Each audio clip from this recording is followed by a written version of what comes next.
노량진에서 어떤 아파트를 살지 고민이라고 합니다.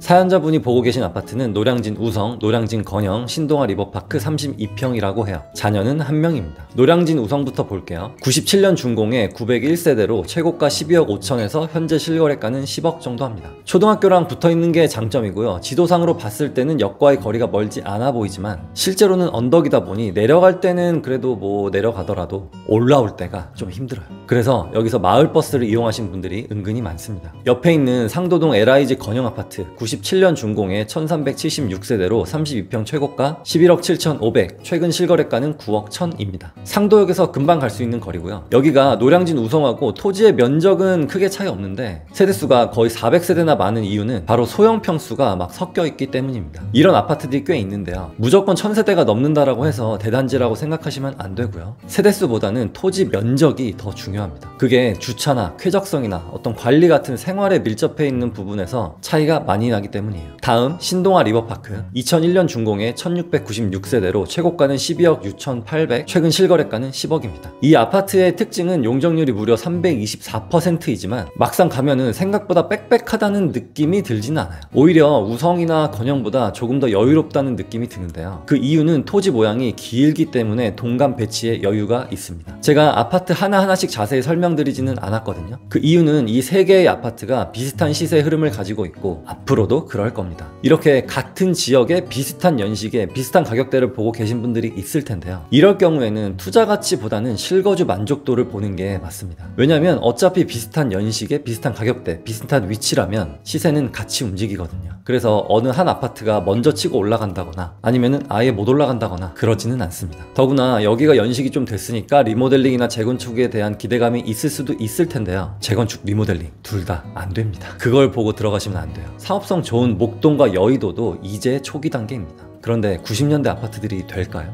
네, 어렵겠죠. 서울에 이런 90년대에 지어진 아파트들이 많은데 많이들 걱정하시는 게 용적률이 높은데 미래가치가 없는 거 아닌가요? 이런 의문을 가질 수도 있겠지만 어차피 재건축 리모델링은 우리 생애에는 어렵다고 보시고 용적률보다는 나는 이것 때문에 여기는 살기 어렵겠다, 나는 이것 때문에 여기 꼭 살고 싶다, 이것을 한번 정해보세요. 예를 들면 나는 복도식 아파트에서는 절대 못 살아. 지하주차장에 엘리베이터가 없으면 절대 못 살아. 지하철보다는 초등학교가 가까워야 돼. 또는 초등학교보다는 지하철이 더 가까워야 돼. 나는 편의점이나 학원이 많은 상권이 가까워야 돼. 이중주차에 있는 곳은 절대 안 돼. 해가 잘 들어오는 게 중요해. 이렇게 본인이 중요하게 생각하는 요소를 정리해서 점수를 매겨보세요. 이렇듯 미래가치, 투자가치, 상품가치가 비슷할 때는 실거주 만족도를 중심으로 보는 겁니다. 여러분들의 삶은 중요하니까요. 참고하셨으면 합니다. 다음 사연입니다. 수서 삼익 26평, 정자 상록 우성 26평, 잠실 현대아파트 30평. 이 아파트 중에 고민입니다. 실거주 예정이고 직장은 강남과 분당이라고 해요. 수서 삼익 아파트 92년 준공에 645세대, 최고가 16억 5천을 찍고 현재는 14억에 거래가 되고 있어요. 여기에 장점이 몇 가지가 있죠. 첫 번째, 수서역 초역세권, 3호선과 수인분당선과 SRT. SRT가 있으면 국내 출장을 많이 가신 분들에게 매우 편리하고요. 무엇보다 이 SRT는 KTX보다 다리 공간이 넓어서 좋더라고요. 또 수서역에 같이 있는 3호선은 너무 좋은 노선이고요. 수인분당선도 강남 핵심지를 통과해서 왕십리도 가는데요. 왕십리에서 한번 환승해서 사대문으로 갈 수 있다는 그런 장점이 있습니다. 또 다른 장점은 초중고가 다 같이 있다는 거예요. 그리고 단점이라고 한다면 태생적 위치와 이미지인데요. 강남이라고 하면은 우리 머릿속에는 압구정, 청담, 도곡, 대치 이쪽을 생각하죠. 그런데 수서는 강남이라고 하기에는 조금 주소는 강남구인데 오히려 송파, 가락동 권역이라는 느낌이 더 강하게 들긴 합니다. 왜냐면 제가 미팅하러 다니는 회사들도 신사동, 역삼동, 논현동 다 이쪽이고 학원가도 대치나 도곡 쪽에 다 몰려있고 하다 보니까 제가 강남구 주민임에도 불구하고 수서라는 곳은 SRT를 탈 때 빼고는 갈 일이 잘 없어요. 다음 정자 상록 우성 아파트 95년도 준공에 1762세대로 26평 최고가 10억 4,500을 찍고 현재는 14억에 거래가 되고 있습니다. 이 아파트는 사실 너무 좋죠. 분당의 대장 아파트 중에 하나이고 특히나 붙어있는 공무원 3, 4단지가 지금 리모델링 공사를 시작했기 때문에 재건축에 대한 조합원들의 열의가 더 넘칠 거라고 봅니다.